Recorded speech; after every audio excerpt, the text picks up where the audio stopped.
Hello friends, this is Lada again, and we are proceeding to part 2, the main part of our Esw15 webinar 15, the future of the US after elections.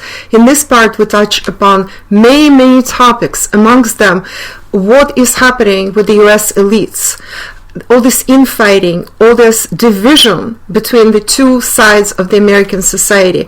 We will talk about the US future in the next several years, after Trump, during Biden. What will Trump do?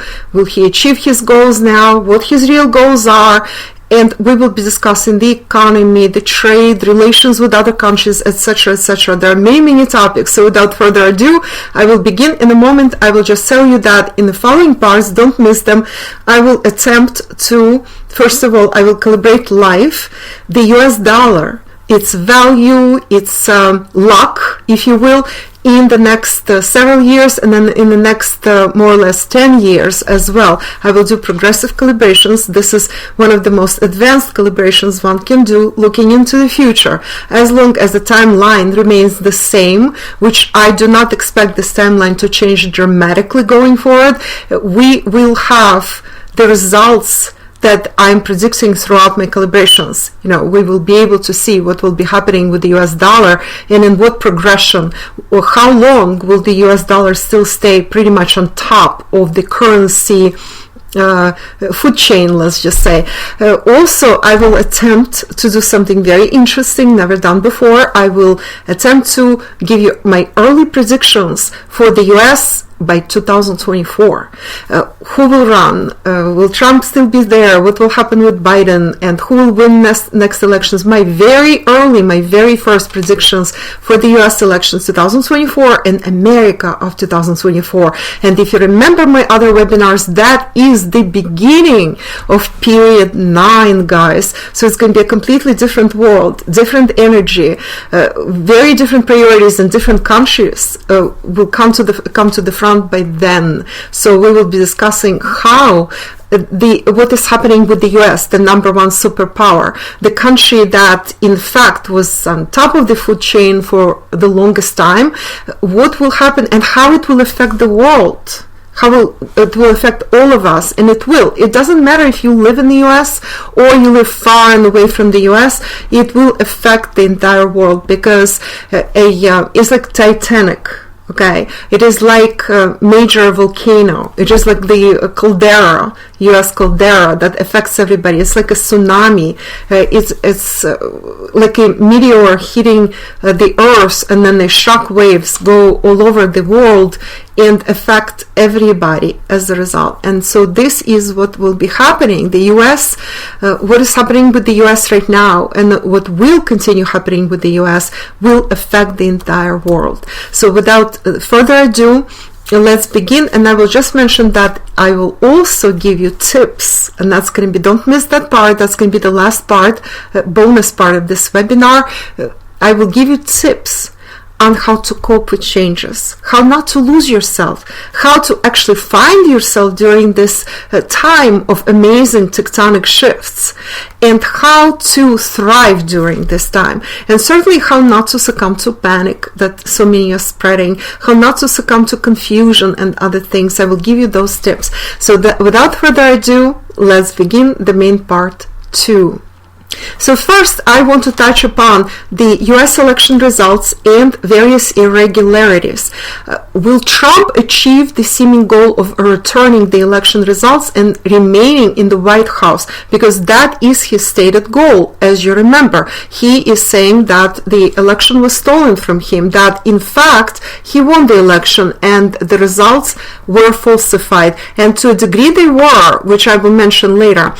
And meantime, I will also tell you, I'll reveal to you what Trump's real goal is in doing all this. I'm recording this webinar, this part of the webinar, on January 1st, and then on January 5th I am continuing this webinar. And previous part I recorded, that was still the year 2020, that was part 1. So I'm recording it before January 6th. On January 6th, if necessary, I will record another part if there is some developments tomorrow that will change anything in the spread. So basically what happens is that Trump asked his supporters to gather near the Capitol in Washington, D.C., and he's hoping to gather a lot of people. He's hoping for like 500,000, 1 million. I don't think so. It's holidays. It is very cold. People already made up their minds and they moved on. So tomorrow the Congress is supposed to confirm Biden's win.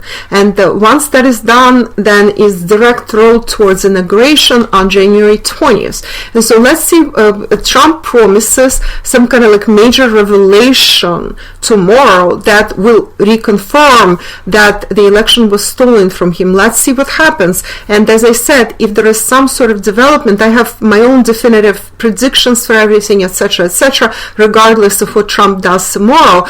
But if something interesting happens, I will add it to the webinar. Okay, so this is being recorded before January 6th, when Trump is promising some kind of bomb. Also, I mentioned in part 1 that Putin congratulated Biden after the Electoral College vote. That was after December 14th. And once that is done, that's it. You know, all major powers have congratulated Biden. In other words, he is accepted as US president. And Putin was the last to do so. You know, in other words, it's like he's sanctified. Meantime, in Trump's camp, some of Trump advisors tell him to invoke the so-called Insurrection Act. And as you probably know, a lot of people were fired in the Pentagon. So Trump has been attempting since November to make some changes and reshuffle some people. So basically, we have here certain forces and movements that are in Trump's camp that are pretty radical. Trump says that China interfered in US elections because China owns a stake in Dominion software that controls elections. That's actually true. In 2016 it was Russia and Russian hackers. Now it's China and the Dominion. Do you see the parallels here? In other words, according to Washington elites, it's either Russia or China who are electing US presidents, right? So therefore, Putin congratulating Biden means that he gave him the green light. Does this begin to resemble some tragic farce to you by any chance? The number one superpower in the world, US, says that other powers, yes, very strong powers, but still not as strong as the US as yet, even though US is waning and Russia and China are rising. So they are electing US presidents. That's really pitiful. See, pitiful. This is what waning superpower, this is what great rebalancing looks like. They're pretty much admitting, note this is very important to understand, they're pretty much admitting here that the US is waning, that the US lost its mojo, its power is lost, and others are stronger than the US. You know, the USSR also always complained, right? Russia still complains. Actually, this is like very normal, and it's kind of like a new fashion to complain about another country affecting you. And this is not untrue. Every country has its own intelligence, has its own spy agencies, tries to influence another country that it considers its competitor, and this goes on everywhere. But to say that Russia and China have been electing US presidents, come on. When elites start talking like conspiracy theorists, it is a sure sign they're hiding something. And moreover, that the country is losing power. So understand this very, very well. This is one of the premises. This is one of my main predictions, new predictions that I want you to get. Okay? Now, Actually, does Trump really think he can reverse the results of elections? Which ones of you think still to this moment that Trump really truly believes he can reverse something? Will he invoke that Insurrection Act and take power? I don't think so. He's actually not that kind of guy. In his midst, such as General Flynn and others, there are people who push him towards that. But Trump is a deal maker. He is not a warrior in the sense that he will invoke Insurrection Act, then try everybody in the tribunal, etc., etc. He's not that kind of guy. So what is Trump's real goal? Okay, there are several goals here. Number one is revenge for what Democrats put him through between 2016 and 2020. He wants to inflict as much damage and pain on Biden and Democrats as they did to him.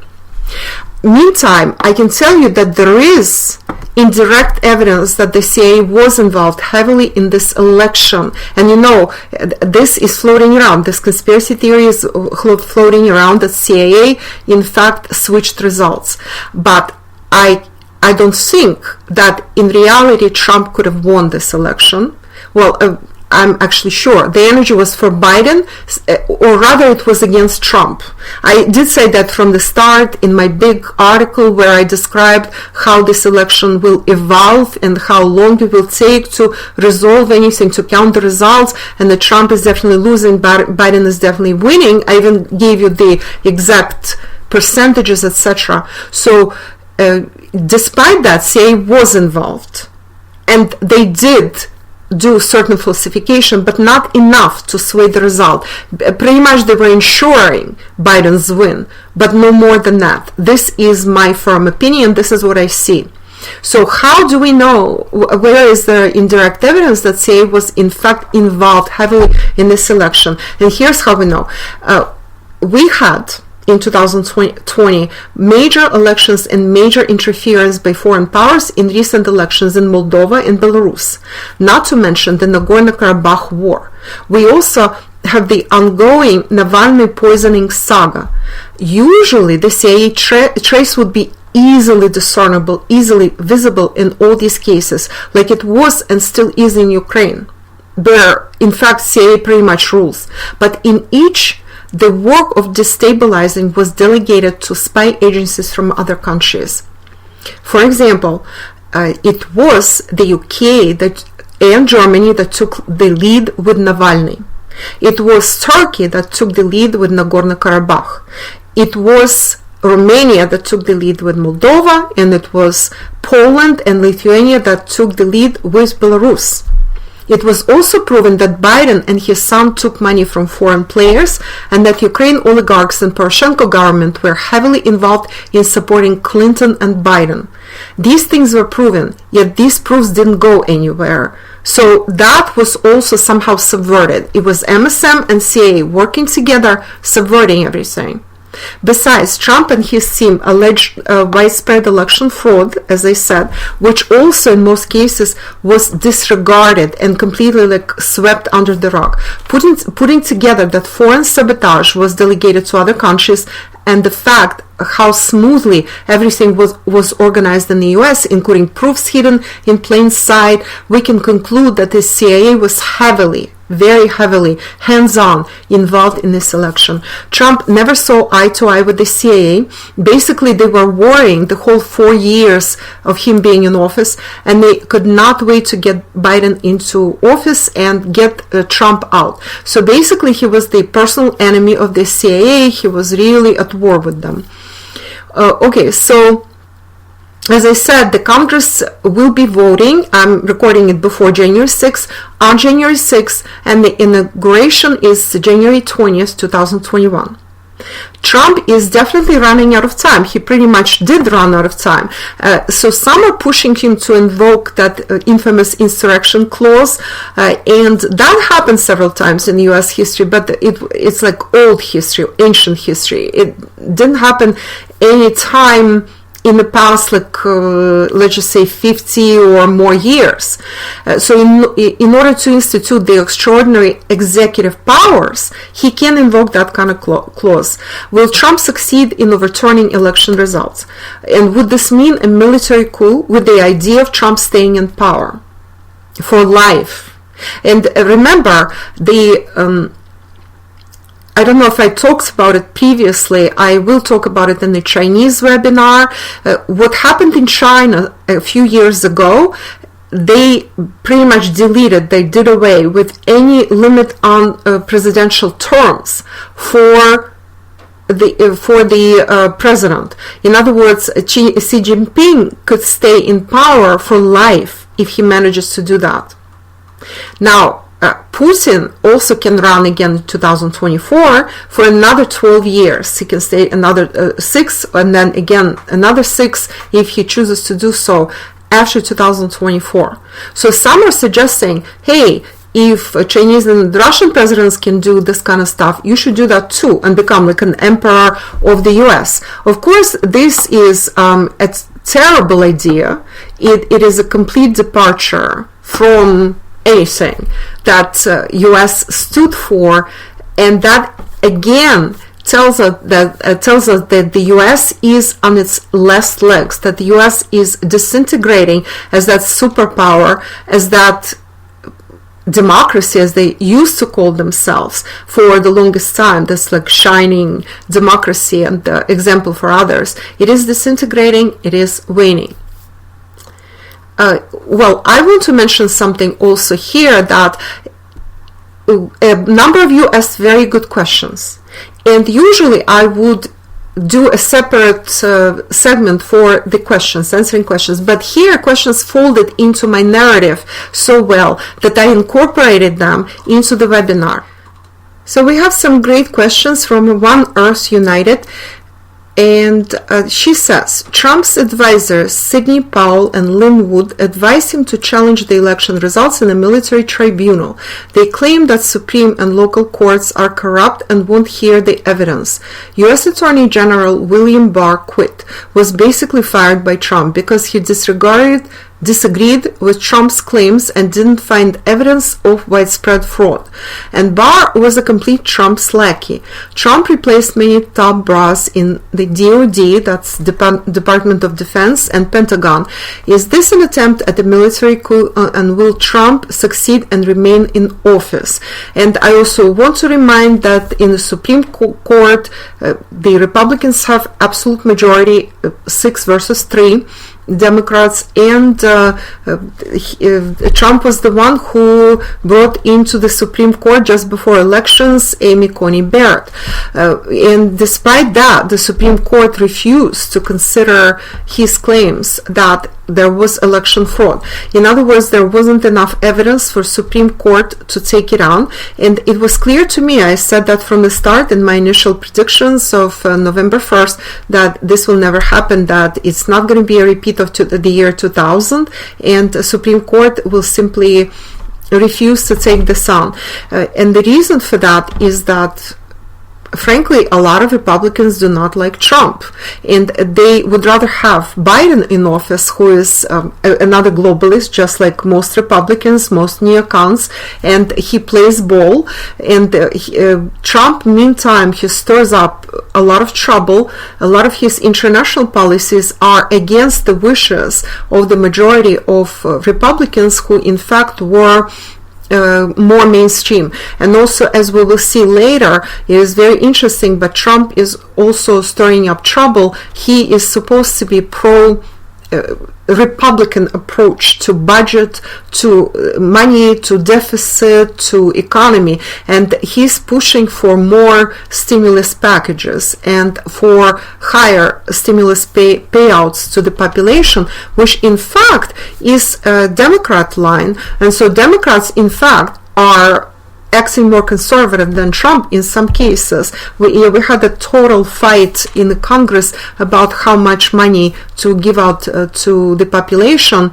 It was $600, then it was $1,200, then $2,000, then back to $1,200. So far each adult got $600. Okay, but Trump has been saying that it's a pittance and people should get $2,000. They're still fighting over what amount it will end up being. Also, the unemployment amount, it was like $600 per week, then it was back to $300 or something like that. So it ended up being $300, and Trump wants more than both Republicans and Democrats in the Congress are willing to give out. And this is very, very telling that there is no like party lines anymore. It is, in fact, it's like factions. That's what we have right now. So to answer One Earth United question, no, Trump will not succeed. Okay, now the next question she asks, and I will elaborate. Rudy Giuliani said that if Trump succeeds in remaining in office for the next 4 years, he should do what Xi Jinping and Putin have done and remain in office for life. Is this possible, and what will be the consequences? And I will tell you everything right now. So my prediction, Trump won't succeed in remaining in office no matter what he does. And that's not for the lack of trying. He will try, obviously. If you ask me, Trump is more interested in getting back at Biden and Dems for the straitjacket and accusations of collusion with Russia. So is General Flynn, who was dragged through the mud. There is also a threat hanging over Trump's children. They're threatened by Democrats to be tried for corruption of some sort, and they could even go to jail. I don't think this will happen. Again, they're keeping that sword above his head, it can drop on you. It's like guillotine, can drop on you at any moment if you don't play ball. So they both factions, like Democrats versus Trump and Trumpistas, they're playing this hardball with each other, and they're threatening each other's children and themselves with different scandals. And Trump is pretty much mirroring the scandals and the accusations and all those guillotines that Democrats created against him. Trump needs to counter whatever threats with some of his own. So he continues threatening, he'll say, but in reality he already knows he won't. Meaning he'll stay. I meant to say he'll stay, but in reality he already gave up. He already knows this will not happen. But he'll keep poking Biden and Democrats to distract them and make their life hell, like they did to him. A pretty lowbrow and unsavory behavior on both sides, in other words. But it is what it is in Washington. It's just with Trump, I guess a lot of people expected better from him. That's all. Because he behaves like a typical Washington fighter. One of those unsavory people, all these who do this wheeling and dealing behind the scenes, underhanded kind of people expected better of him.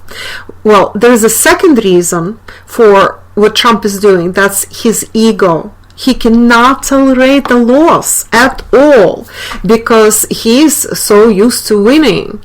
He's Trump after all, right? And the third reason, he is preparing for either Congress run or maybe for 2024 presidential bid. And he could try to get into the White House again. Right now he's rallying his supporters. He actually created a niche for himself, a really, really large niche. A lot of people voted for him. He thinks that because over 70 million voted for him, that's how many people will remain with him. But in reality, a lot of those people are not per se Trumpistas. They were just voting against Biden. And they were just scared of Democrats or what they perceive as socialism. Well, again, the problem is with Trump running in 2024 is that many Republicans cannot tolerate him. They correctly see him as a precursor to collapse. So that's the story with Trump versus Biden, and whether Trump will be able to somehow squeeze in some kind of insurrection act. So again, I'm repeating, no, he will not remain in the White House. He will leave. He will continue fighting. He will continue presenting it as if he has not given up, and some of his supporters will stay with him, but it doesn't mean that he will be able to rally enough people. Most people already gave up on that and moved on. So I'm proceeding to the next point I want to make. Big question: Biden or Harris? Who will be in the White House and how it will impact the US and Americans? What can we expect for the next 4 years of Democrats in office? What does the Biden and Democrats rule mean for the US? Will it stop or accelerate the inverted collapse? It's very interesting questions in this segment, and let's go. Okay, So what I want to say is that Biden and Democrats are in the hot White House seat. That's actually good news. Actually, I don't mind too much Biden and Democrats being in the hot seat in the White House. The more they're distracted by internal fights, the less time they have to damage other countries. Okay, it's very simple math. And so the other countries that have been suffering from the USA interference, from the US telling them what to do, trying to institute coups and regime change and all kinds of dirty games and color revolutions, those countries will be breathing a little bit easier and will be able to focus on developing rather than deflecting attacks from the US. And there are many countries, you know the list, I'm not going to even go into that. But by behaving and fighting like this, both sides are in fact accelerating the inverted collapse of the US. Okay, this is my one of my new predictions. Basically, this is not super new, but I just want to emphasize, it's very important to understand that all these fights that are happening in the US right now, Trump, in fact, you remember, I call him the unwitting agent of the earth shift and inverted collapse extraordinaire. He is very extraordinary in the sense that he can create mayhem wherever he goes. And yes, he means well, but the opposite results are coming out of all his well-meaning intentions. So big thing that everybody needs to understand: Biden won't be able to change much or revert America to the old globalist style. He'll be as ineffectual as Trump in his globalist goals. Well, what does this mean? This means that they will really try to get America back on top, but they will fail. Reason being, the world will continue moving in its own prescribed direction, which is global rebalancing of power away from the West. You know, this is my one of my mainstay predictions. This will keep going. So the difference between Biden and Trump in the office, in the grand scheme of things, will not be very large. There will be a lot of movements, a lot of noise, a lot of talking. We achieved this, we accomplished that, but it's more hot air than actual actions. What I was predicting for Trump, he will not be able to change anything meaningful. That was the prediction that I made back in 2016-17, and now I'm predicting the same for Biden. They want to revert back to their globalist ways. They will fail to do so, and not for the lack of trying. The US will become less and less relevant gradually, and will continue losing its power year after year, like unraveling, you know. The EU, Europe, Saudi Arabia, and other allies of the US will continue trying to find a better balance away from the US. They will try to decouple from the old hegemon, and we are seeing these examples of what China and EU, for example, just signed a major trade agreement, and the US said, what? And you did not include us? How dare you? That's just not done. What kind of lie are you? And both Merkel and Brussels said, well, we have to do what we have to do for ourselves. So conclusion, Biden in office means acceleration of the collapse. Biden is very good for the collapse and global rebalancing. He may even be better than Trump for that. Okay, so if Trump was the Gorbachev of the US, then Biden is very likely is the Yeltsin of the US, right? Inverted, of course. Okay, we have the next question that I incorporated here. It's from Anthony. I just wanted to know, he says, more about harbingers. Was COVID harbinger of the upcoming inverted collapse? Is there going to be more harbingers? Okay, so COVID was a harbinger, yes, a major one, of the inverted collapse, because look, despite the fact that it was a global event, right, and continues being a global event, it affected most the West, right? The West was ill prepared. Look at what's happening in the UK. Total panic, shutdowns of everything. It is total lockdown, right? What Italy went through last year, and how these countries were fighting and stealing medicine and masks from each other. What was happening in the US and continues happening. It's like total mayhem, confusion. Everything is closed down. So the West is doing a lot worse. You see, in Russia, pretty much everything is open, and I saw a lot of footage.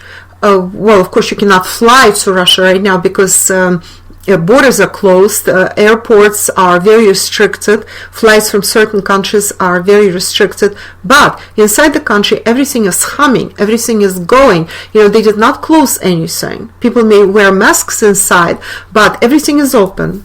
And it's actually, everything is doing very well. All the businesses are open, restaurants, all the stores, all the markets are open, the celebrations everywhere, concerts. Concerts are ongoing already in Russia. They had a restriction at first, but now there are New Year's and etc. And there are concerts everywhere. Hairdressers are open, everything is open. Here you can't even go to a hairdresser, right? So this is definitely a major harbinger, guys. And there's no way of telling which events will be harbingers, but so that you understand how it works, I will give you an example of the Soviet Union, and you will understand everything. Usually harbingers, that's biblical stuff, come in threes. There should be 3 harbingers, okay? And I remember back in the USSR, I was a young person, and I remember the harbingers.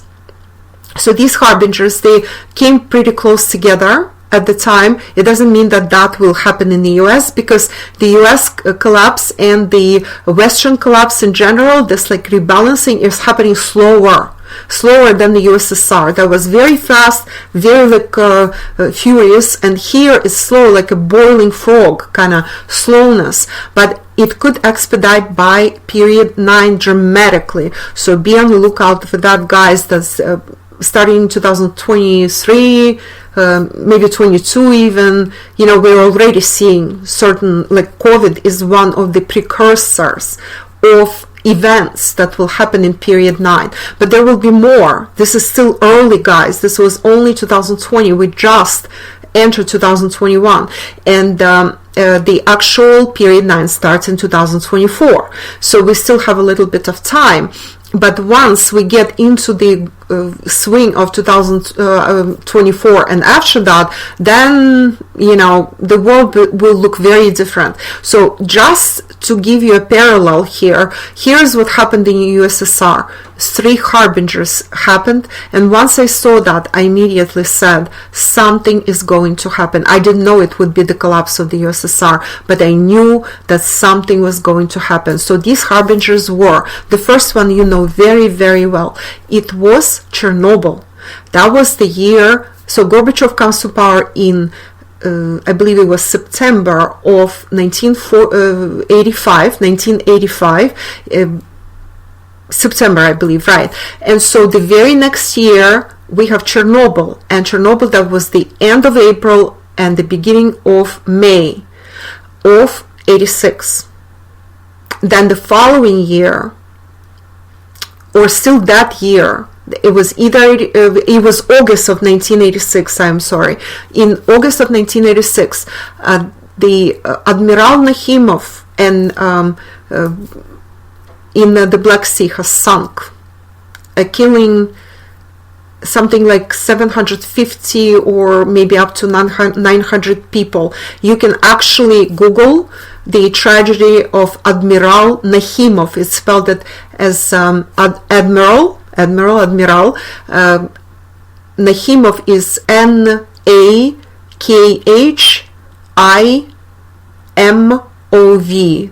I hope I'm spelling it right. Nakhimov with a KH in the middle. So this was a major ship. It was a cruise ship, and the tragedy was tremendous in Odessa. I remember it very, very well, guys.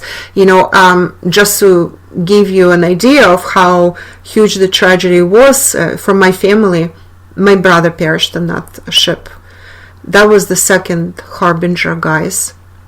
And then several months later, I believe it was already the beginning of 1987, what happened was that also there was a major collision in a railroad collision, and over 100 people, soldiers, actually died in that collision. Two trains collided, one of them carried soldiers.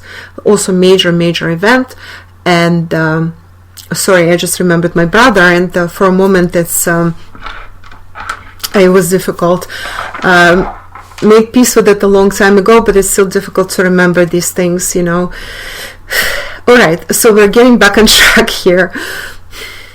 So at the time, it was 1986, and these events were happening one after another. They were all major tragedies, and they're sort of all focused on the southern areas of Russia, close to Black Sea, and Ukraine, etc. So guys, it was then that I said something is going to happen, and I was a young person at the time. Everybody listened to me and actually heard me. Some people heard me. So basically at that point we started getting ready to leave the country, and I didn't want to leave, but by 1989 we were leaving already. You know, we started preparing in 87 and 87, then into 88, and we pretty quickly got everything together, got everything we needed, and by the beginning of 89 we were getting ready to leave the country. So that's how it was. Those harbingers, without knowing it, I actually predicted the USSR collapse. I didn't know it would be the collapse. We just knew that something is changing so badly, because things like that were inconceivable before, that a ship sinks, that two trains collide and so many people die, not to mention the Chernobyl situation. So this is how harbingers work. But in the US case and in the case of Western Europe, harbingers, they are different. See, they will not be exactly USSR. It hit USSR where there were weak points, and those were specifically what I described, these three events. That's where the weak points were. It will hit the US and Western Europe like COVID, where nobody expects. Nobody thought that something like this was possible. Nobody knew that that was happening, etc., etc. So it will hit where nobody is looking, because, you know, boiled pot never boils. So where you're looking, it's not going to happen. Where you're not looking, where you're not anticipating, that's where it will happen. So guys, keep that in mind and brace yourselves, but that doesn't mean that anybody has to panic. We'll discuss that later. Okay, so I am proceeding to the next point, and since we were talking about the US versus USSR and the harbingers and comparisons, now, because, you know, I call what is happening to the US and the West the inverted collapse. And also, guys, again, want to draw your attention to the UK, not just US but also UK in this case. See how UK is suffering. And what is UK? It's the westernmost point, arguably, except for Ireland, of Western Europe, of Europe in general, of Eurasia, westernmost point of Eurasia.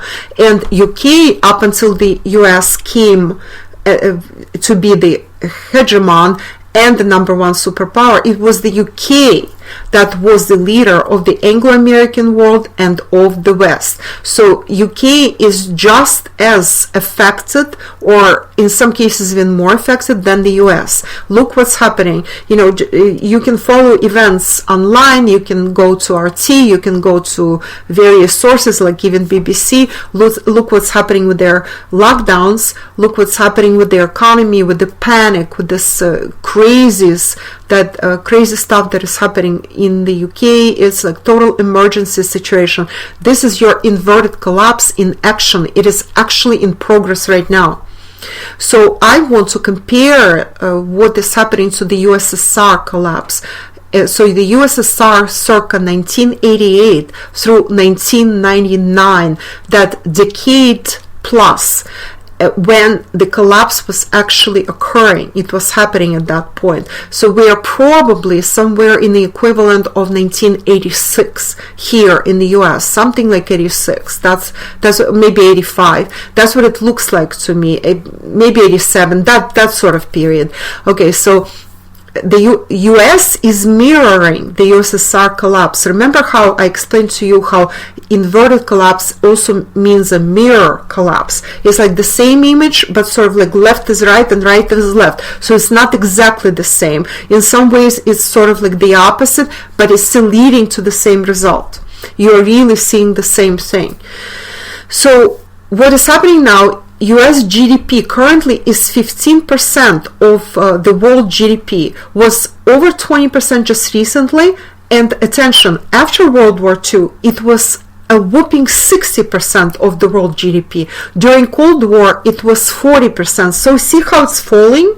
So what is interesting is that the USSR GDP during Gorbachev, when Gorbachev came to power, was exactly also 15% of the world GDP. So US GDP is currently the same as the USSR's GDP was percentage-wise to the world GDP when Gorbachev first came to power in 1985. And China was really confirmed by many sources, even though this is being underplayed by China and suppressed by the US. So China has surpassed the US in its GDP during 2020 due to COVID, and certainly surpassed in real numbers in PPP, which is per capita parity, which is the most important. GDP is not as important because the US dollar is blown up, and it's not a true value. It's good for us, those who have assets in dollars, because it buys us a little more time. But generally speaking, for the world, this really skews all the numbers. So now I want to compare Gorbachev and Yeltsin to Trump and Biden. On December 1989, there was the so-called Malta betrayal. And during that time, Gorbachev met with Bush Sr. in Malta. And he pretty much gave away the farm. There were like very experienced Soviet advisors, politicians present there, various like top brass of the party, of the political elites, of the foreign ministry, etc., etc. Foreign minister was very experienced at the time. And they signed all kinds of documents that Bush Sr. and his advisors demanded. So the USSR pretty much was giving away the farm, was surrendering. Bush did not expect that. His advisors went there expecting some sort of fight from Gorbachev and his people, that they will give some, but then they will also demand something in response. And Gorbachev just agreed to all the conditions of Bush and signed everything that he wanted. And the thing is that they were demanding all kinds of things, like Soviet troops out of Germany, Soviet Union leaves stops helping all of its allies, etc., etc. That was 1989. It's called the Malta betrayal. And US, those analysts in the US who studied the Soviet Union and now study Russia, this Russophobes who are in charge of Russia, they studied all this very well. So you remember what was happening in 1989. There was also the Berlin Wall fell. It was all part of how Gorbachev was giving away the farm. And the Germans expected and wanted to pay.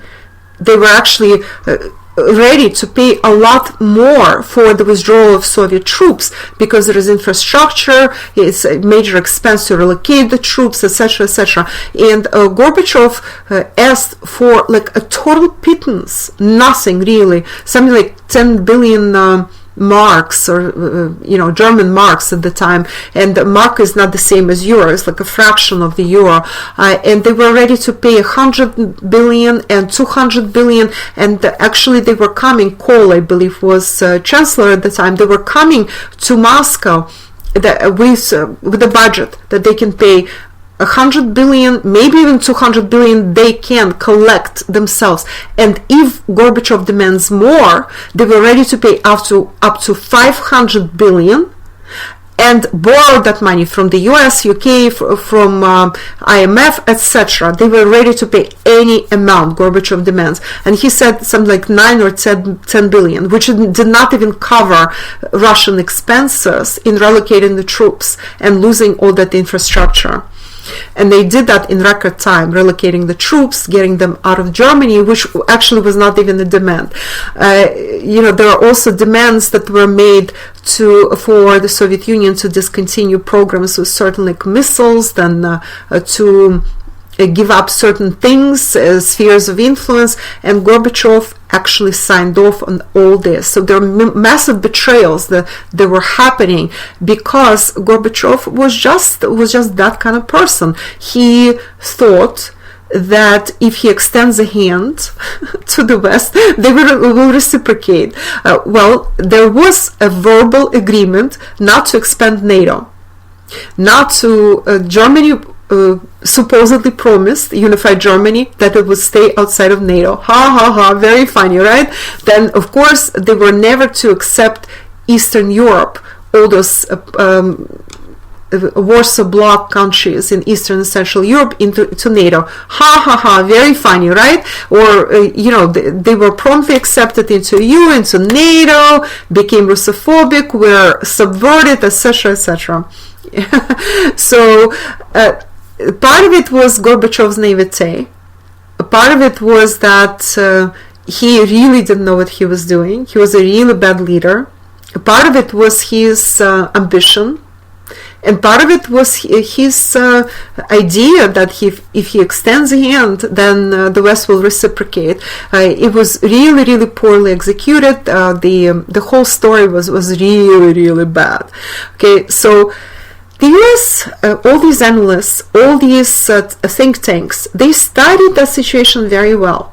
And they know US is waiting. They already see that. They're trying to restart the US. And that concerns the globalist elites that Biden represents in so many ways. So they're trying to restart it. And at all costs, they want to prevent that scenario by doing the absolute opposite. In other words, if Gorbachev and then Yeltsin after him were too agreeable, they will be very disagreeable. If Gorbachev gave away the farm, they will be hoarding everything and saying, oh no, it's ours, and they will be demanding things from everybody, their allies and non-allies.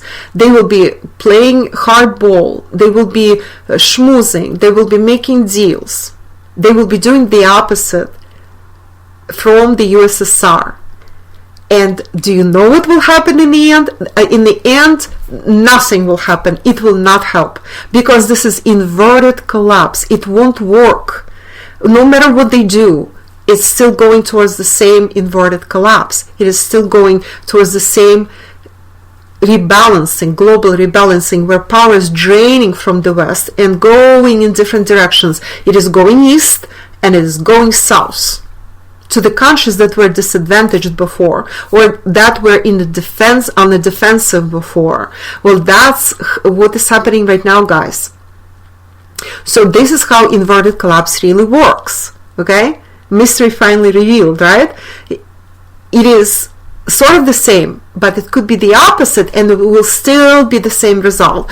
It will be very different, and some of you, those who listen to me very well, they see what is happening and how it's happening. You already see the pattern.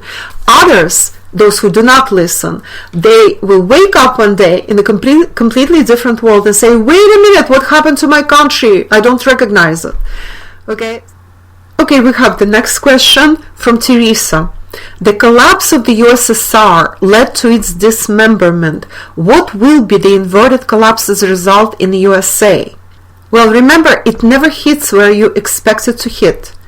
And the watched pot never boils, right? So it will hit somewhere where you are not expecting it. So while the USSR collapsed and got dismembered along the lines of the republics, so it's like different ethnic groups, different nationalities tried to split off each other and try to pretty much say, well, we're separate because we're different, we're not Russians. They try to say that. They try to create their own identities, and they're miserably failing, by the way. As the situation goes right now, they're all finding they don't have enough history to live on their own and create their own identity, that too much of their history is connected to Russia. Too much of their identity is Russian, even if they're Kazakhs or Belarusians or Ukrainians or other people. There are a few, like Armenians, who had very ancient civilization, but without Russia they would not exist. Without Russia they would actually be overcome by Azerbaijan and Turkey, as the recent Nagorno-Karabakh war has proven. So they actually still cannot live without Russia.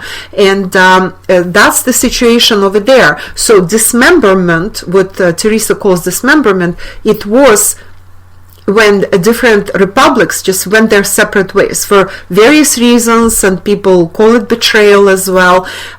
However, that's how the USSR collapsed. That was the weak point of the USSR, national republics. It was created by Lenin along the borders of various national republics, and sometimes actually the borders were redrawn very willy-nilly by Stalin. And because of that, that added additional tension, which was all fine and good during the USSR times. Everybody lived in peace, they lived in one country. But once you separate, then you add tension on top of tension. I want to be with Russia, I don't want to be with you, because we all speak Russian, say some people. Other people say, but this belongs to us. But no, this territory never belonged to you. And they start arguing. Okay, so that was the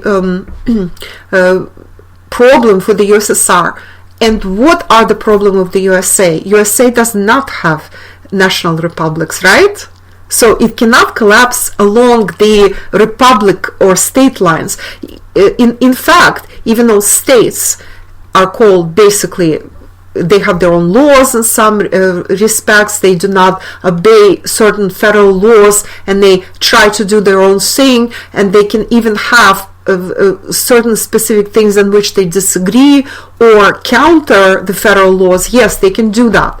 However, it's still the same Americans. They're all mixed together. There's no such thing as in Texas only Mexicans live, and in New York only Anglo-Saxons live. You know, all nationalities, like a melting pot, are mixed in the US.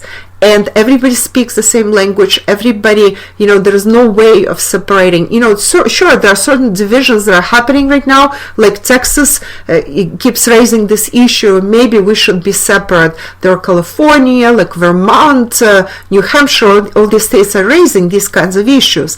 However, it's not as serious as it was in the USSR. And that started in 1989 in the USSR, even before the collapse. You know, certain republics started like trying to separate. Anyway, so what is the issue in the US? That's racial issue.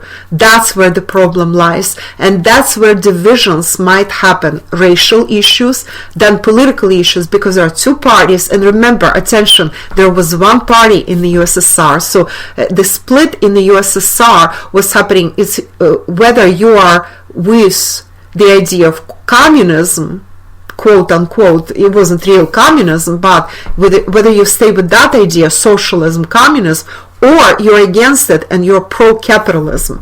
And in the US, we have two parties, and they also have different ideas. Okay, in reality, both let's qualify that. In reality, both Republicans and Democrats, in fact, are globalists. Okay, and so this is an appearance of two parties. Pay attention here. So an appearance of two parties is, in fact, it's like a two-headed hydra, one hydra with two heads, right? Like a dragon with two heads. And they, in fact, are one party with two heads. Okay, they fight, it's an appearance of fighting, but in reality they are all globalists. All the neocons and neolibs, they are globalists. They just approach it slightly differently. However, there's a new force in town, which is Trump.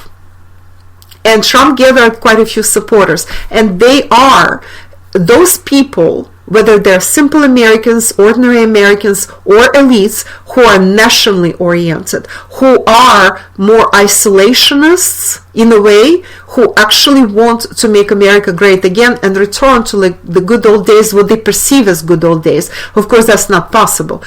And others are globalists, so these are more isolationists, although this is a label, not necessarily that way, but more like we are going to go inside, within, and develop on our own. And others, no, we will expand to the rest of the world. So the fight is between let's just say isolationists or insiders, they want to work inside the country and benefit the country, versus those who want to spread the tentacles again all over the world and make America great in terms of a globalist takeover. And neither of that will actually work, but they will be fighting. So fights are between racial lines, like race fights, and that's here's your Black Lives Matter. Then there could be also fights in terms of LGBT versus conservatives. In other words, people who are churchgoers, people who are Republicans, who are God-fearing Christians, etc., and those who are LGBT and other factions that are with them. Okay, so these are the lines on which tectonic, these like rifts will be happening in the US, and same is true more or less, but differently, it will be different for Western Europe. So that's how the US will be collapsing along these kinds of lines. And also, that's very interesting too, this has to be mentioned, that while the USSR, when it was collapsing, went into the very warped, very terrible, very distorted and ugly form of predatory capitalism. It was worse than robber baron capitalism. It was very lawless. It was very, very harsh on the country, on the population, on everybody. It was a terrible shock. What is happening with the USA? It is going into a very warped, very ugly, very distorted, very untrue form of socialism. Okay, and that's your inverted collapse. See how it works? It goes from the over there distorted, ugly form of capitalism, here distorted, ugly form of socialism. And of course, they overdid it so badly in the 90s. In the USSR, it was already Russia and Ukraine, but Russia had it the worst. In the 90s, went into the worst possible tailspin. And what is happening in the US? In the US, it is going into that tailspin, but it is a socialist inclined tailspin, very, very badly executed. And this will continue. You know, if Trump wants more payouts, which actually puts a terrible strain on the budget, of course, right? If Trump wants more money to come to people, wants basically it's a bribe to the population to pay them $2,000 per person instead of, so far, as I said, we got a check of $600 per person so far, which is like a pittance compared to what Trump wants, and it's not even $1,200 as the Congress wanted. So they're still fighting over the rest of the amount. Well, so just imagine if Trump does that, he's not a conservative anymore. He's like that kind of socialist, puts terrible strain on the US dollar, but they don't even care anymore. Okay, so the next point I want to discuss is how they're trying to save the system. What does the Biden, Obama, Clinton camp really want? And they want the return to globalism. So globalism, again, they want that because they see that the globalism, the US way, the American way, the Western way is slipping away. So they want to start this renewed expansionism because Trump started like consolidating back into the US, trying to invite manufacturing back in, trying to restart all this. Globalists want the opposite. This, in their view, is the salvation of the US system and the Western capitalist system in general. They do know that capitalism in its previous form doesn't work anymore. They already can see that. There are already articles, there are already all kinds of like announcements and talks that are appearing from all kinds of like very influential people, including billionaires, including analysts, etc. I see some appearing here and there that capitalism in its previous form doesn't work anymore. We need to rethink it. And by the way, I did predict that too. The 4D society based on the internet and virtual reality and virtual money functions very differently than the real economy we are used to. Therefore, capitalism is being replaced with something different. Did talk about it on several occasions before, guys, and in previous webinars you might have heard me, you might have read on Patreon, so I won't go into this here. But what is important is that those people think they're saving the system by globalizing it. So Trump thought he was saving the system by retracting the US tentacles from everywhere and focusing on the US, and these people think they will save the system by globalizing it. So these are the Biden, Obama camps, the Clinton camps, the deep state camp, the globalist camp, right? So they want to sort of like reinstitute the NWO. These people also think that other countries will continue carrying the US debt load and that they will continue rebalancing the dollar through exporting inflation. They think that they can easily go back to that. This system worked for a while, but not anymore. And another element of the system was the robbing of other countries of their natural resources, their wealth, in whatever form that wealth existed there, and this also is not working anymore because countries have wised up to all this, right? We are seeing it very, very clearly. So that imbalance on which US thrived for years is kind of like rebalancing itself right now. The US will try to get back to globalism, but the ship is sailing. Other countries slowly but surely are catching up and getting ahead.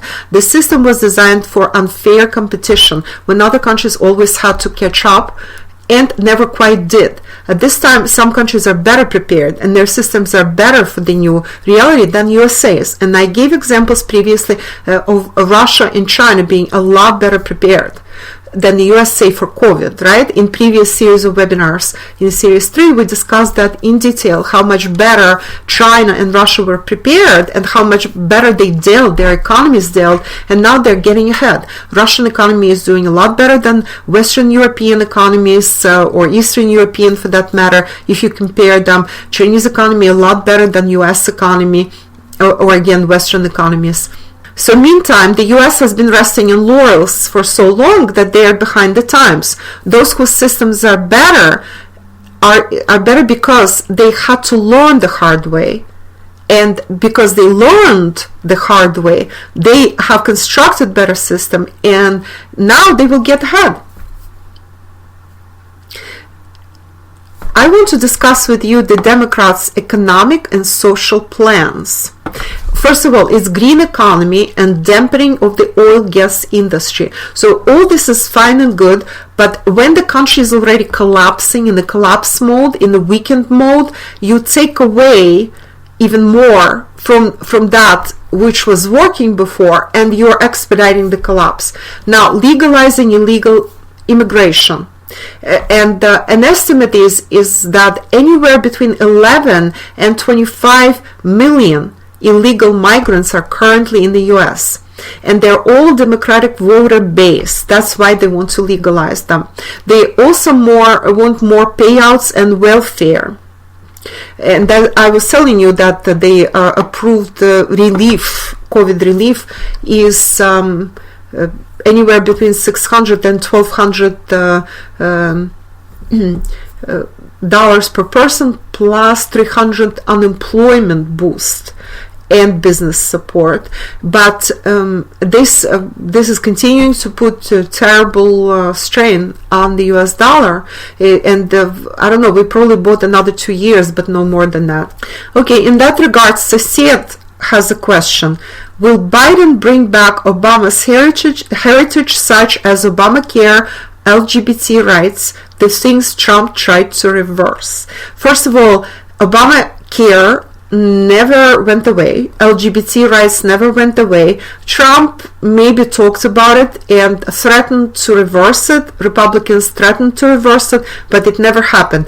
Everything exists as it existed under Obama. So Obamacare and LGBT rights, even though there could be discussions, but they're not going anywhere. They have not gone anywhere since Obama. So Cecilia doesn't live in the US, so he doesn't know this, but we do, those of us who live in the US.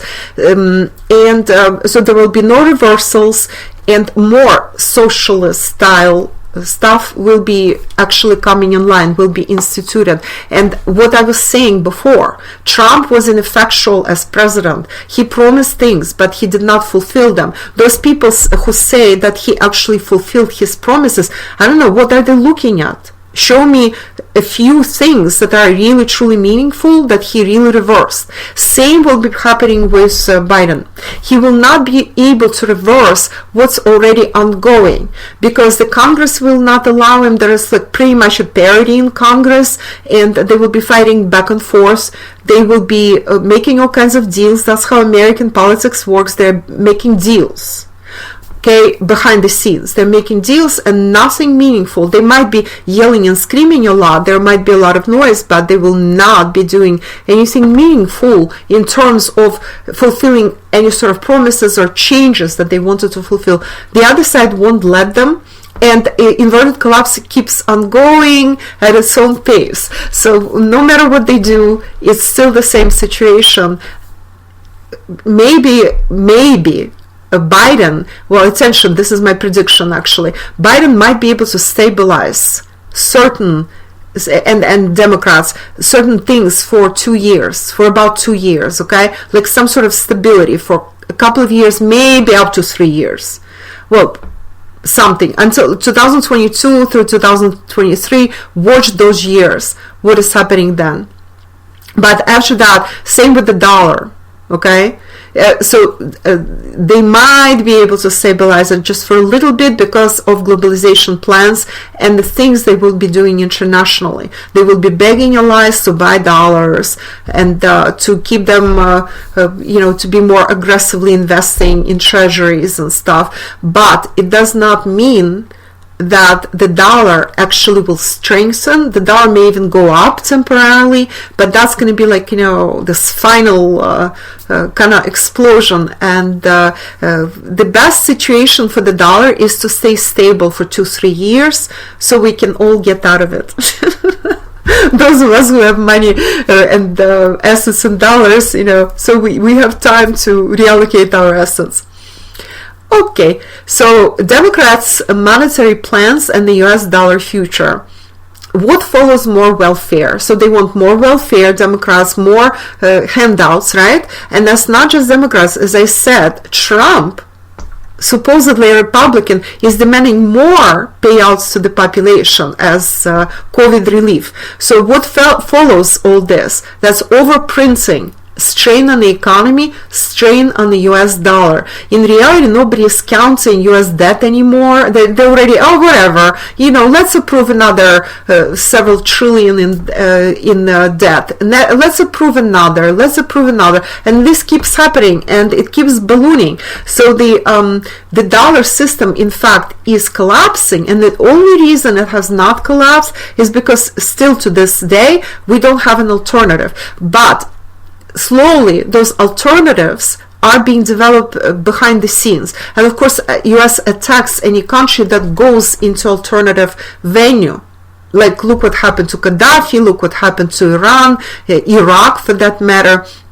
Venezuela, those who try to pay in gold or trade differently, but now it's Russia and China that are doing that, and of course US has been attacking Russia and China. Look what Trump has been doing. Forget Biden. Biden will continue doing what Trump has been doing with Russia and China. All kinds of trade wars, all kinds of situations. That's my predictions.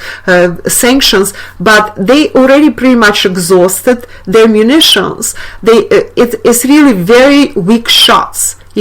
Russians are actually, and Chinese, they're laughing at the US right now at this moment. So So my prediction, as I was saying, USD will probably be okay for a few more years, simply because there's no alternative. Okay, then it will go to the dogs. Eventually, definitely will go to the dogs. So definitely be out of US dollars by then. It's really running on borrowed time. The funny thing is that Trump was the one pushing for bigger COVID relief checks, as I said, and Democrats were blocking him because even they got scared, together with some Republicans. Therefore, don't look at party lines anymore. And it doesn't matter who is in the White House and Congress.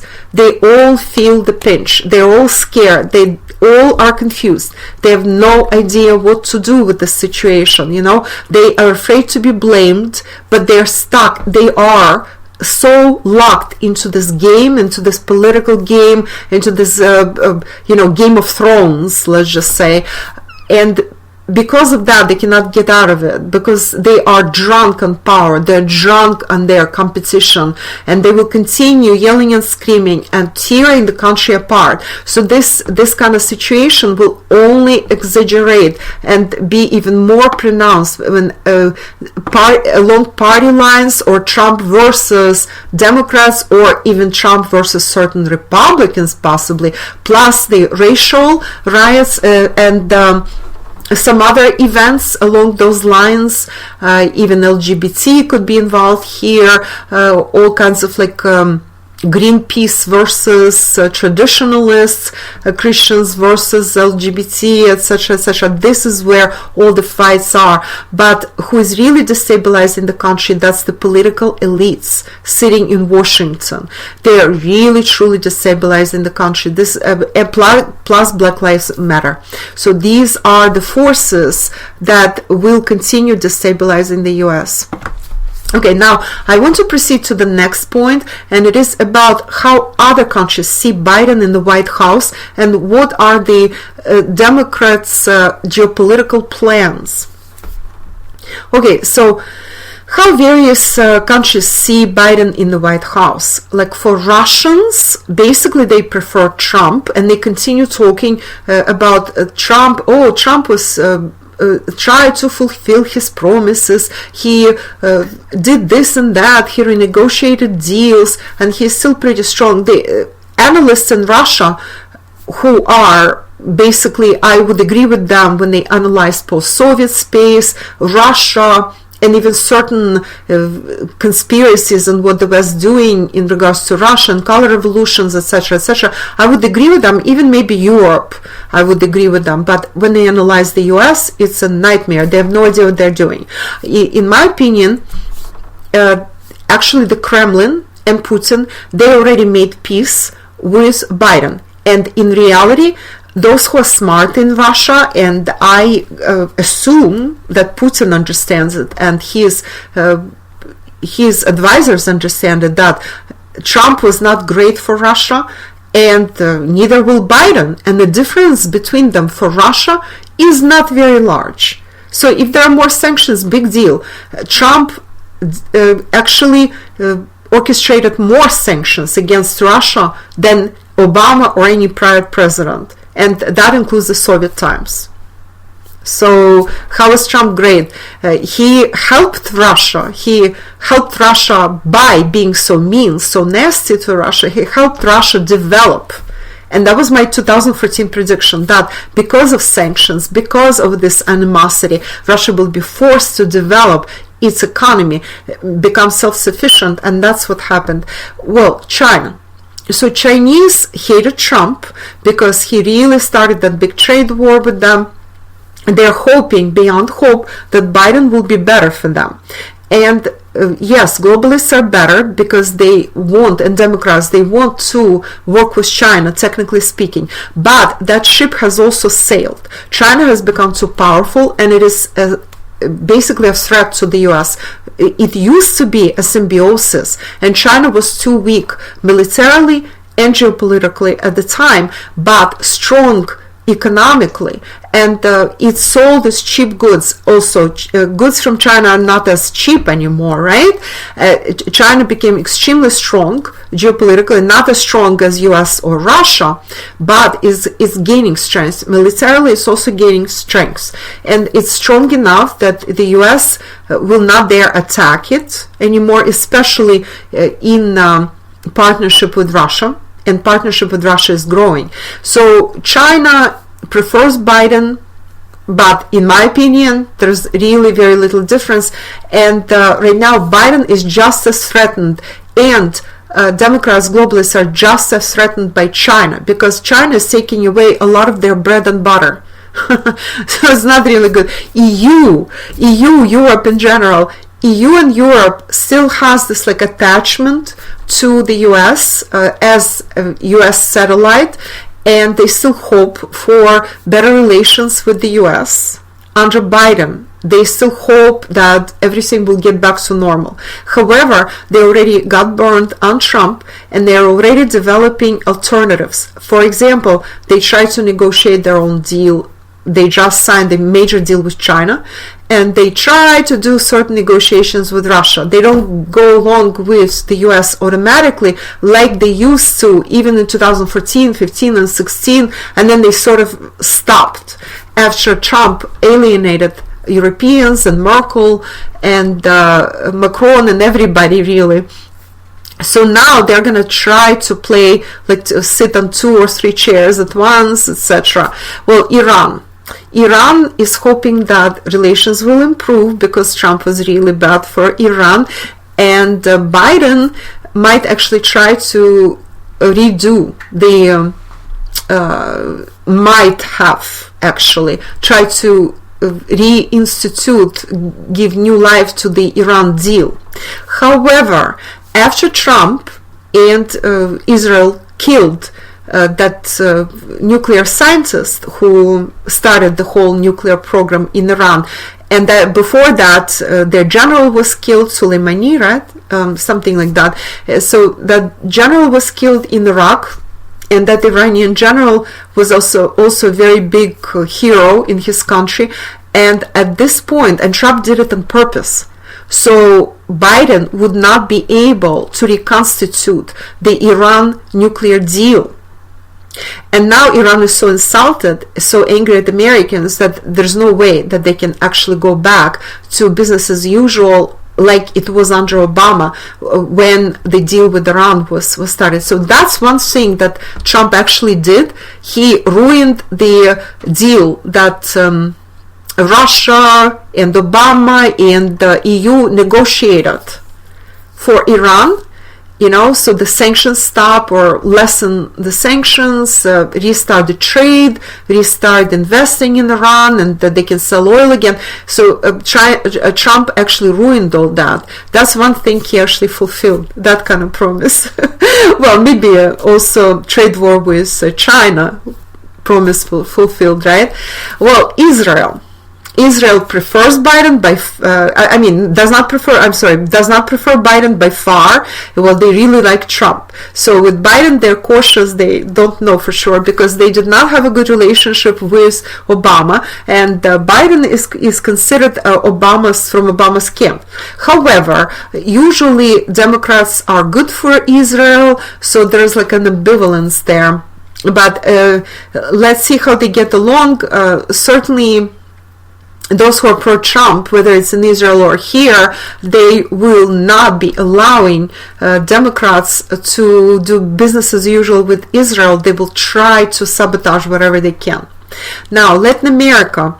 In Latin America, because it's a globalist thing, and if Biden continues the line of Obama left Latin America more or less alone during his years, because his postulate was, and his people, those dark state behind them, deep state behind them, the postulate was, America now the global hegemon, therefore the entire world is our playground. We don't need to talk about Latin America as our backyard, because the entire world is ours.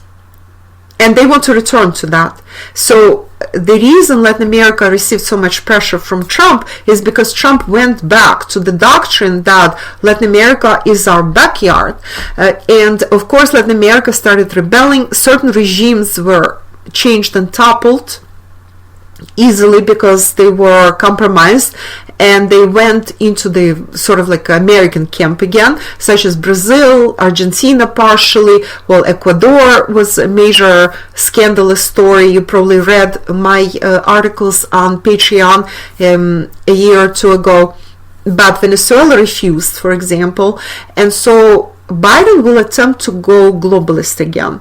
But I'm telling you, in reality, any US president right now, whether it's Trump or Biden or whoever comes after them, is locked into this reality. So they will have to continue putting pressure on Latin America. US is not the same anymore. They cannot handle the entire world.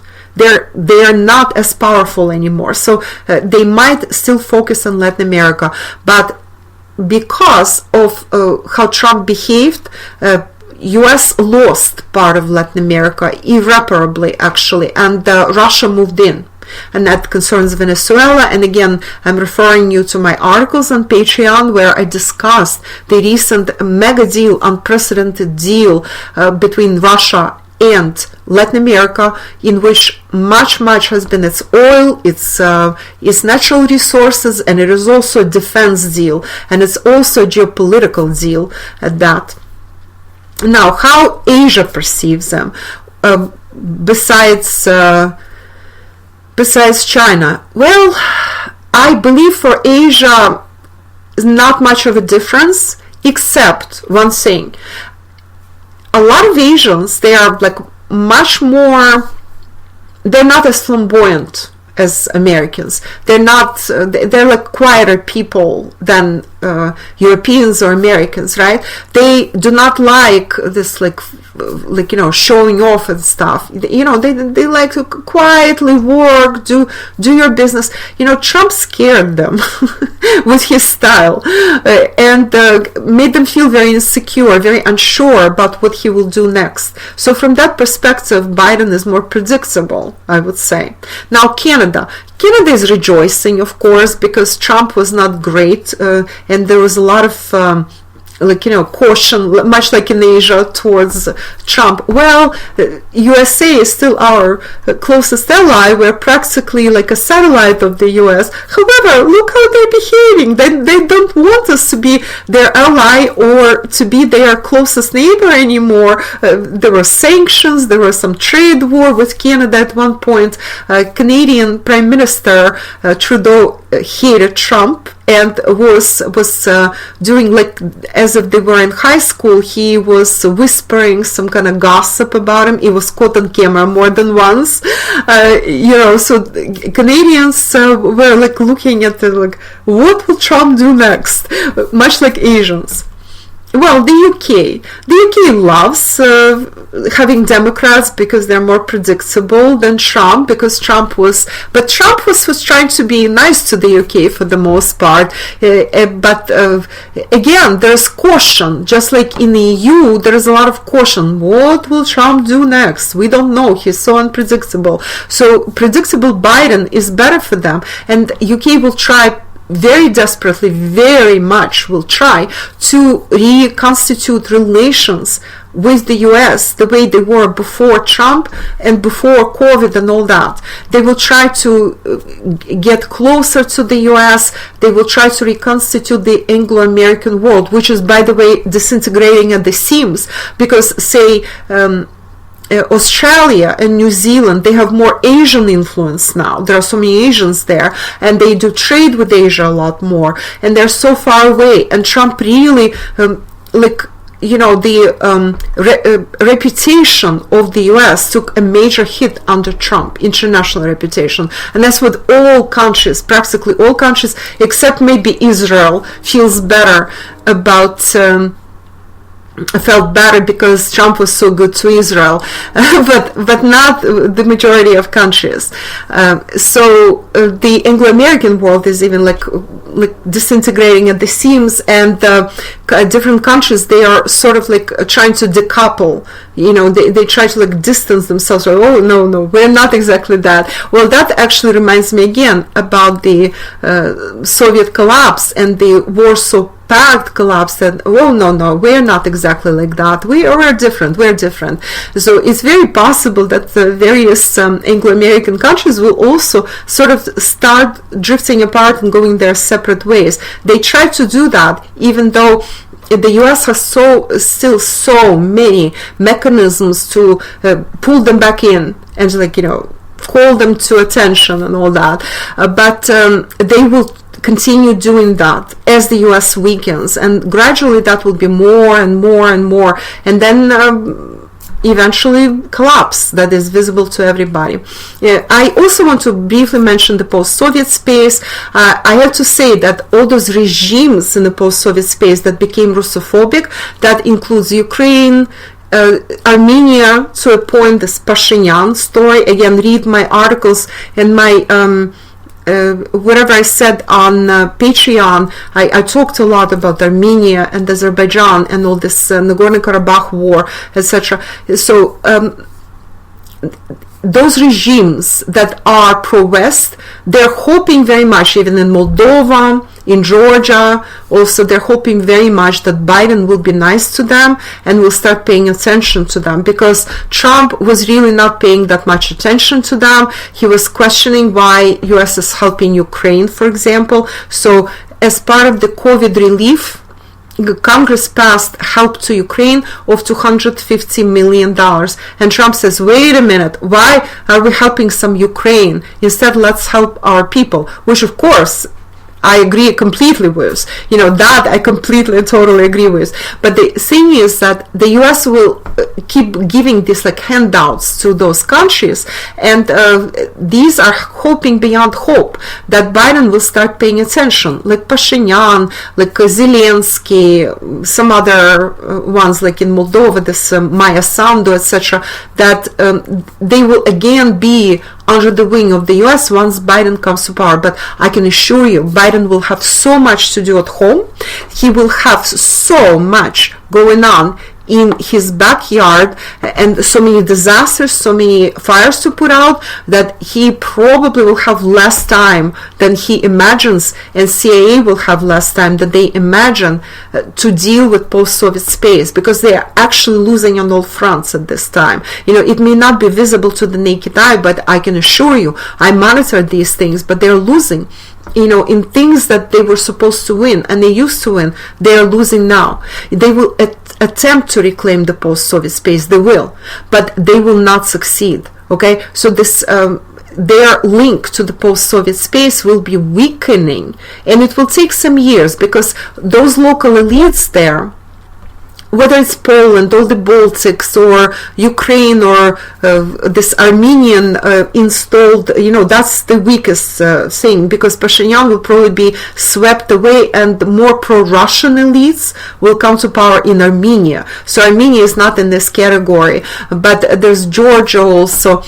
Georgia is more oriented towards Europe than it is oriented towards the US, although they try to play US as well. But they will try, but they will not succeed very much. And little by little, US will have to withdraw, simply because they just don't have enough power. They don't have enough money. Like in 2020, neither EU nor US had enough money to allocate to those kinds of countries, to Limitrov countries. You remember what those are? Those are in-between countries like Eastern Europe, post-Soviet space, and because of that, they actually left those countries more alone, and they delegated the job of subverting those countries to the neighbors, such as Poland, Romania, Turkey, etc. Okay, so Biden will also try to revive relations with China while keeping China under control. But as I said, like Trump was in a straitjacket put there by Democrats, now Trump reciprocated and got his revenge by essentially putting Biden in a straitjacket. And so Biden will not be able to stray off. This is very important to understand. So Biden will also be in a straitjacket. And Trump actually executed his revenge by certain actions, like with Iran, for example, killing that nuclear scientist, or with China, with certain trade war elements. And because of the trade war elements that Trump already put in place, they're so deeply embedded already, it's so far gone that Biden will not be able to reverse it. That's what Democrats did. Obama, in fact, he was expelling, that was one of his last acts before he left office, he was expelling Russian diplomats, he was starting big scandals with Russia, and as a result, Trump was already going along the same lines, along the same railing. He could not stray off that prescribed path, and he continued those sanctions against Russia. He continued expelling Russian diplomats, and then there were tit for tat from Russia, etc., etc. So from that perspective, not much will change, not that much. Biden might try to restabilize, and again, Biden is a figurehead. However, he is still head of the country, so behind Biden there's like a whole clique, and so they all will try to restabilize relations with China, but China is too dangerous for the US right now. As I said, they cannot go back to what China was 10 years ago or even 5 years ago. China has become a lot stronger, US has become weaker, and as such, US will have to fight China now, not so much work with China as fight China, and China will only be getting stronger. Now, what will happen with Russia? Russia is enemy number one. Russia was enemy number 1 or 2 under Trump. Okay, maybe sometimes 1, sometimes 2. And now definitely Biden already declared Russia is enemy number 1. So there could be very serious attempts to start a color revolution and major sabotage, new sanctions, attempts to destroy Russian economy and split the country. This can be very subtle and underhanded hybrid war at the new level. And Russian Duma elections are next year. They already tried to do something, and they delegated, the CIA delegated it to MI6 and to Germans, this thing with Navalny and Novichok, and it just bombed. Nothing came out of it. It was absolutely ridiculous result. Everybody is laughing at it. Nobody really believed it, right?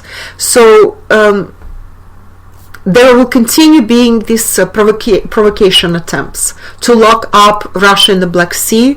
There are a lot of alarming signals that are coming already that there are plans to lock Russia in the Black Sea and squeeze Russia out of the Baltic, which is impossible. They're trying to do that. There are such war plans in Biden's camp. There are a lot of hawks there, and they are extremely Russophobic. If Trump's people were really not Russophobes, Biden's people are extremely Russophobic, whoever will be in the office.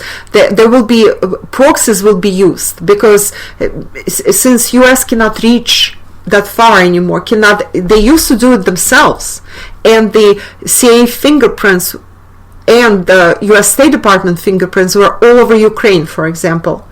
But now they have to use proxies. So they will use Ukraine, Romania, Moldova, Bulgaria, Georgia, Poland, and the Baltic Emirate. Okay, so they will be using all those. They will be using UK. They try to use Germany, look pretty successfully, right? But there's so much resistance to that in Germany that they started, deviating from the plan, right? So they will try to use maybe Japan even, guys. So keep that in mind. Okay, so I have 3 questions here that were asked at different times, so I will include my answers to them. US wars, including trade and hybrid wars, will they expand? Yes, trade and hybrid wars will expand all over the world. US right now, as a waning superpower, is clinging to power, is clinging to what's left of it, and because they cannot use their soft power anymore. It's gone. They need to use their hard power.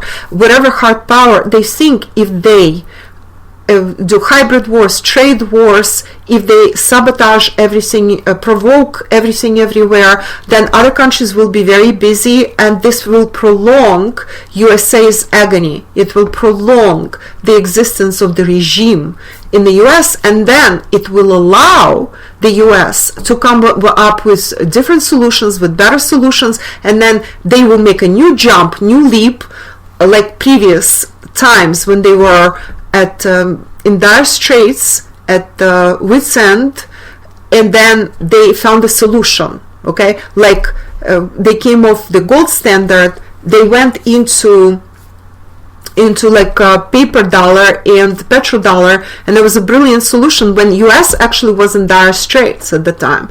So they think that they can do the same now, but this will not happen. These are different times. How will the rest of North America do? Canada and Mexico. Well, Canada will do better than the US. Mexico will do much better than the US in period 9.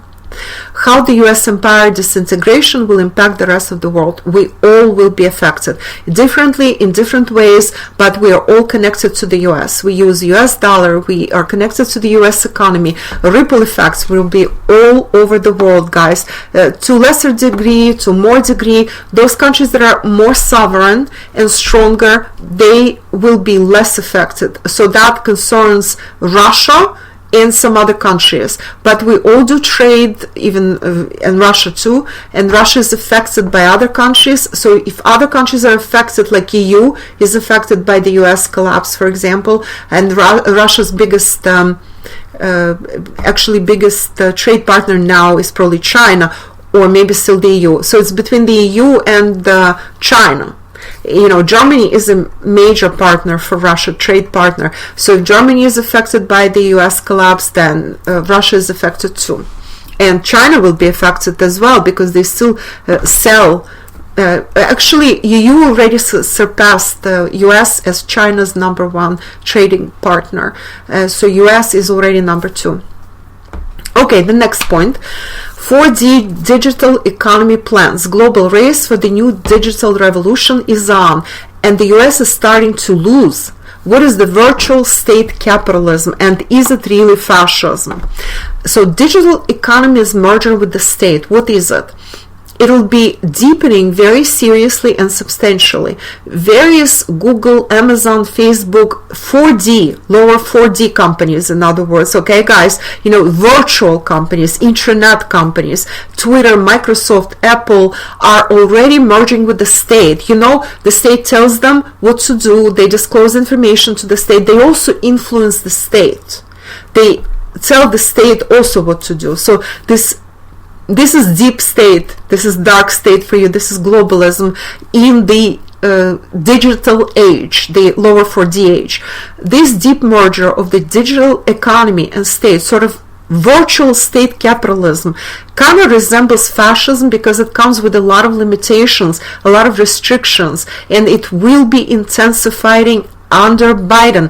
Guys, listen to my recent talk on YouTube where I talk about shadow banning, freedom of speech, Russian hosting, and my big plans. That's the name of my video.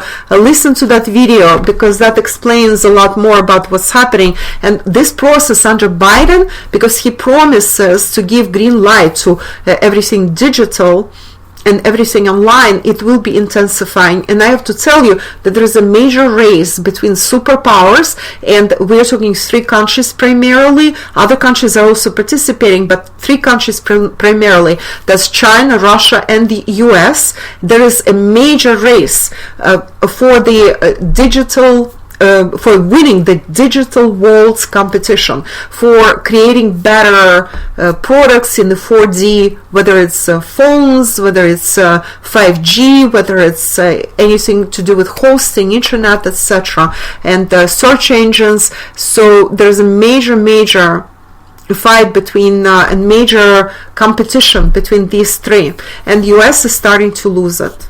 But while US is starting to lose the competition, I'm seeing that especially competition from China. They're very threatened by China, hence these sanctions against the best companies in China, as well as Russian best companies. So US started the sanctions against companies that are the most promising, that are cutting edge companies that in the as far as the space exploration goes, the nuclear energy, then other types of energy that are more progressive types of energy, and of course internet, anything to do with the internet, digital world, etc., etc. So US is very threatened. US is still very powerful. It still has control over the internet and domains, but China pretty much has separate internet, and Russia is starting to develop one. And because of that, electronics, by the way, go into this category as well. Because there's also airspace and aviation, many things, in fact. So these sanctions, they will only force Russia and China to develop more in-house and actually decouple from the US even more, from the influence from the US. So it only strengthens Russia and China, and in the end it weakens the US. That's what all these things are doing. And again, I'm stressing that sanctions are under Trump, not under Biden. So while, say, Russians are saying, oh, it's going to be worse under Biden, I see it as almost a toss. Yeah, sure, Biden and Democrats and deep state and globalists will try to somehow poke Russia and China differently than Trump did. That was more economic. They will try to do it geopolitically. But it will be a toss because, over there is economic, here is geopolitical poking and provoking, but maybe less in other areas that Trump was focusing on. So I almost see it as a toss, actually, between the two. Okay, who will really rule? I want to touch upon that. That's my next point. Let's remember that Biden is just a figurehead. A lot of people were asking me, and actually this question was posed everywhere, will Biden even be ruling, or will it be Harris? Is that who was really promised to be the president because Biden is too old? Biden is just a figurehead who has been promised untold benefits and riches for him and his son in exchange for fronting the Democratic plans for 4 years in the White House. He is also the guy who is taking one for the team. He says he wants to stay for one term only to get the US globalist projects back up in the running and Democrats back into the driver's seat. The forces that will rule are much deeper. If Biden kicks the bucket, excuse my French, or if he just somehow is like really inept, then Harris may step in, but she's even more manipulated, easier manipulated than Biden. She will do whatever because she doesn't even care. She just wants to be in the she wants to be in the White House. She has these big dreams, big ambitions, but she is not a leader. She's not a leader. She's a total puppet. So it doesn't matter who it is, Biden, who is the party man, okay, and just a figurehead, and he knows it going in. He will not have independent policies. Like Trump was tried to be a lot more independent and more of a personality, and Obama too. But Biden is a total figurehead, and Harris is a puppet. The forces that will rule are much deeper. Is the neoliberal, globalist, deep state and international dark state. But more than anything is the new digital and environmental elites. The Democratic Party serves their interests. Democratic Party, one more time, serves their interests. So it serves the interests of the new digital elites and environmental elites. It's not even so much Wall Street anymore. Actually, Wall Street is very worried about things, okay? It's not manufacturing elites, it's not financial elites anymore. Financial elites are becoming less and less relevant, and they're very, very concerned about the future of the US and about the future of Wall Street. Okay, the next point, I'm proceeding to the agendas. The society they're trying to create is in part based on ideology, an agenda of the 4D grays, in part the agenda of the reptilians, and in part the agenda of the demonics. Okay, so basically between 4D grays, reptilians, and demonics. So we have a question from Seeker. Will freedom change in the US? Per the Cambridge Dictionary, freedom is the condition of right. I'm sorry, one more time. Freedom is the condition or right of being able to, or allowed to do, say, think, whatever you want to without being controlled or limited. Well, okay, that's all fine and good, Seeker, by the way, but we are all limited by society one way or another. It's just that before we may have not noticed that, and now everything is coming to the fore. In other words, continues Seeker, will the amount of freedom remain the same, meaning you may have censorship and shadow banning, but you still retain your right of free speech? Will the American freedom, objectively measured, stay the same or change? Please make a progressive calibration of the American freedom for the next 5 to 10 years. Okay, as I said, I did this video, shadow banning, freedom of speech. It's actually addressing the questions by Seeker, because I wanted to tell you guys all this in that separate video, because there is a lot to discuss here. Okay, freedom of speech, as we knew it before, will be more and more limited. That's my prediction. Shadow banning will increase. Shadow banning really limits your freedom of speech in a very insidious way. So this is a hybrid war kind of against freedom of speech. It is hybrid war, guys. It is very insidious. It is very underhanded. They do not ban you directly. Some get banned, but that creates a lot of backlash with the individuals and with the society in general. But if they shadow ban you, then you don't really know what happened. Okay, so this is a very insidious lower 4D technology, basically, to do something like this. So this is like lies. Basically, you're being given a lie and you don't even know. Listen to my video, it talks a lot more about that. Now, I will do progressive calibration of the American freedom for the next 5 to 10 years. Okay, American freedom.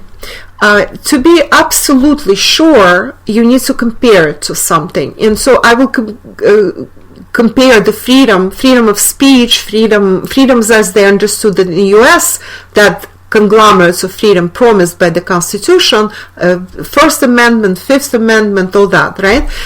Protections promised by the Constitution. I will calibrate how it was in 1970s. Like 1970s in the US, the American freedoms, the condition, the state of American freedoms in 1970s, calibrated at how free was America, how free were people here, freedom of speech, etc. Freedom of the press was calibrating in 1970s at 400. Guys, 400, that was huge, that was big. So America really was a free country at the time, okay? Now, I'm giving you several progressive calibrations and historic calibrations so you could compare how it's changing. And now I'm calibrating the year 2020. American freedoms, same thing, in 2020. How does it calibrate? How free is America? Does it still have freedom of speech, freedom of the press, etc., etc.? American freedoms calibrate in 2020 at 180. 180. Now, write down those numbers. 1970s, it was 400. 2020, it plunged all the way to 180. We don't really have freedoms anymore, okay?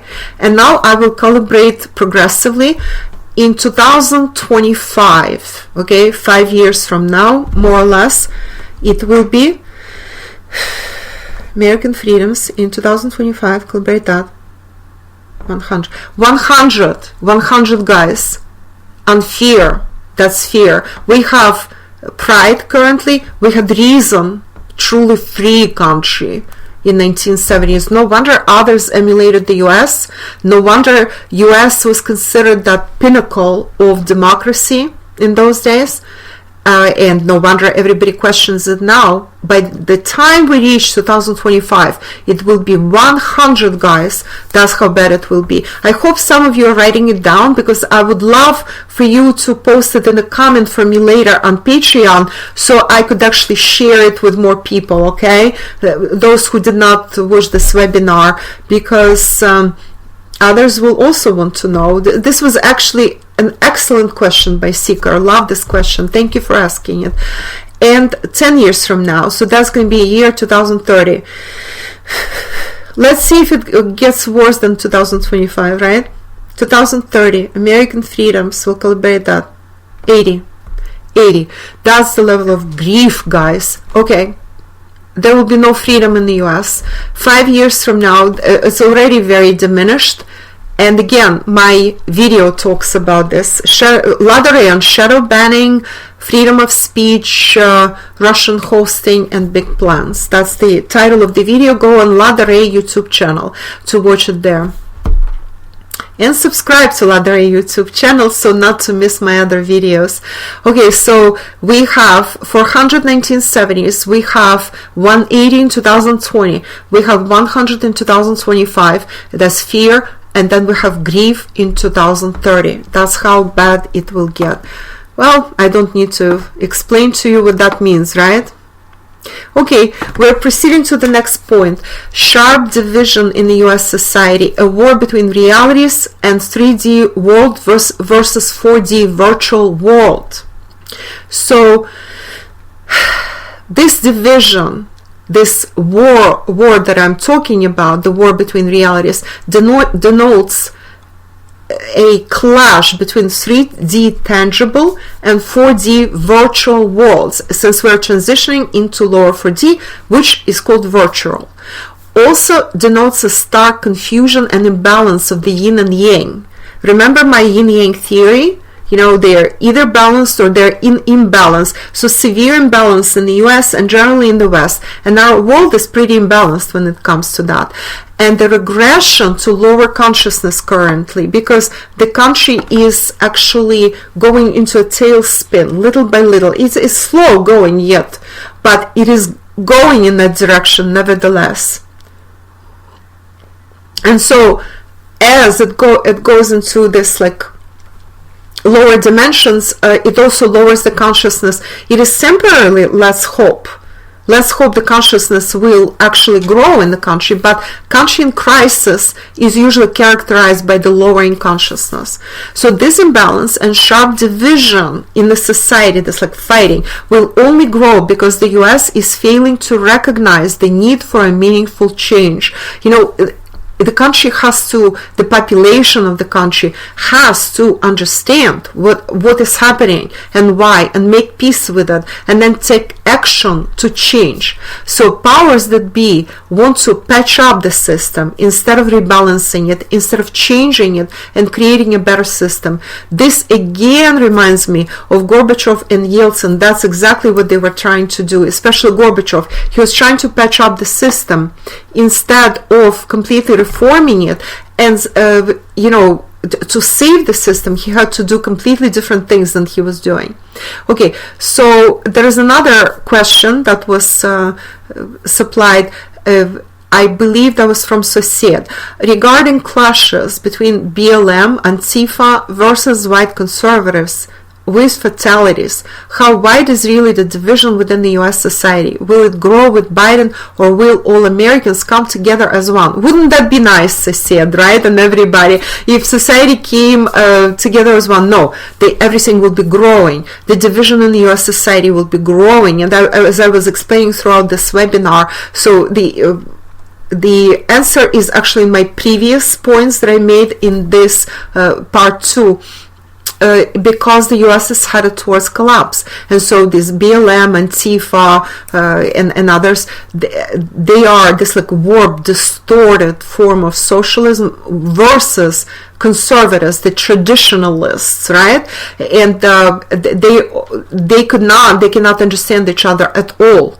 They are so different. There's like, you're either friend or foe. So that denotes falling consciousness, guys. When nobody listens to anybody, that's already like lower 3D, maybe even 2D consciousness. It's not very reasonable. It is very limited.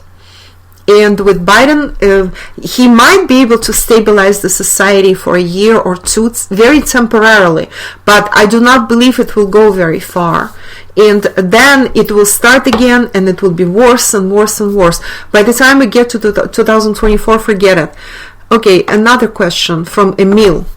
People following MSM live, people following MSM live in a totally different reality than people following alternative media. One example would be the Biden corruption scandal, where most voters were never even heard of it. Other examples are the 9/11 truth, the truth about the Clinton crimes, etc. Many are totally oblivious to these facts and would never believe them. How will the war between realities evolve in our world? Yes, the war between realities will intensify. The reason, as I was saying, the consciousness is lowering itself while the US is in major crisis, existential crisis. And so each faction does not hear another. They simply cannot hear, because when consciousness, in order to hear another's point of view, you have to have consciousness at a pretty high level, like 4D consciousness, but at least mid 4D. Now, we are entering this lower 4D reality, but consciousness with some people has become even worse. It's like lower 3D into 2D. Again, listen to my video about shadow banning. It explains more. So the war between realities will only get worse. And this brings me, actually will answer Emil's question very well. This brings me to my next point, point 11 of part 2, Ladder prophecy about the lower 4D system and some predictions.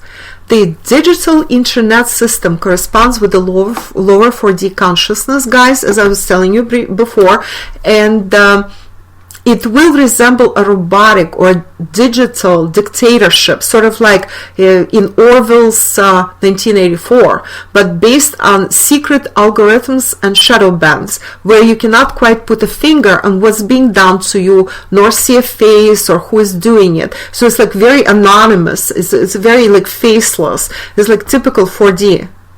In that regard. On the surface, everything seems all right and amicable, no one to blame, but underneath it's all a lie, and it's all manipulated and censored. It's like the invisible hand manipulating things. However, the censorship will be very smart. It will be a hybrid censorship, like a hybrid war. So no one can say for sure with facts in hand that such and such was done and such person did it. Okay, so people might say, I know for a fact because my viewership has gone down. Again, look at my video. That's where I talk about this. I know that something happened, or I feel it, like I feel the energy of it. But facts will be very, very hard to obtain, maybe impossible.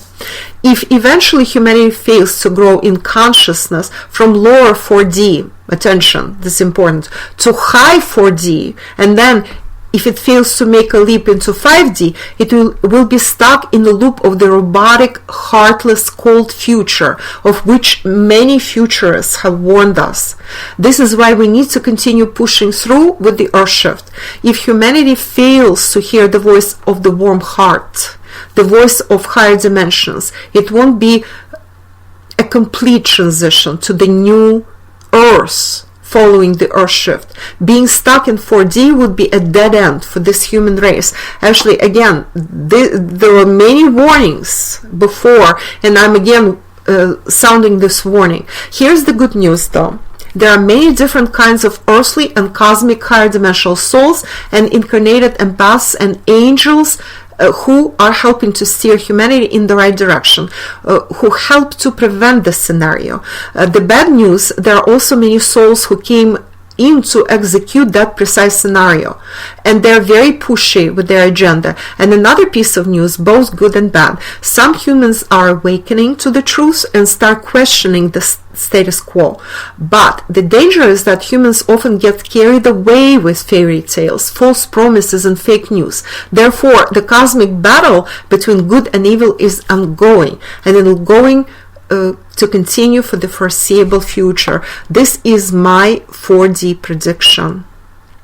And now we are done with part 2. Thank you very much for listening. In next part, I will give you some progressive calibrations of the US dollar today in 2024, 25, and in 2030. And I will make my very first prediction for the next US election, 2024. And in part 4, I will give you Lottery's secret higher dimensional techniques on how to care about what's happening to the world, but not to succumb to panic and not to succumb to all kinds of bad feelings, depression, etc. So let's proceed to the next parts.